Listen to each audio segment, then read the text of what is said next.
Dons, een van ons coaching vriende, het 41,4 kilogram verloor. En Evan, ons seun, hou 41 of 40 kilogram nou vas daarso. En ek weet nie hoe lank hy dit kan vashou nie. Hoe swaar voel dit vir jou? Nie altyd met dit rondloop nie. Ja, sal jy bly wees om dit neer te kan sit?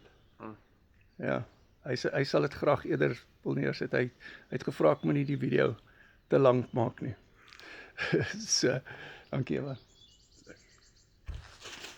Hoe voel jy as jy dit neergesit het? Baie ligter. Goeie antwoord. So, ons het TikTok gebruik. Ek het 'n video gemaak waar ek Don se before and after foto gedeel het en ek het weer 'n strike gekry op daardie video. En ja, hulle weier om dit te sit. Dit is op Facebook en Instagram en op YouTube. Maar Dons, jy het TikTok gebruik. Hulle het vir my 'n strike gegee.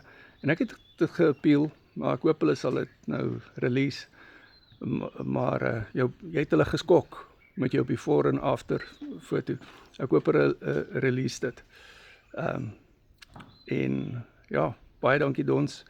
En jy kan vir Dons ontmoet op Mindset 39, dis volgende donderdag aan 6:00. So dis op Google Meet, dis waar jy die coaching vriende kan ontmoet.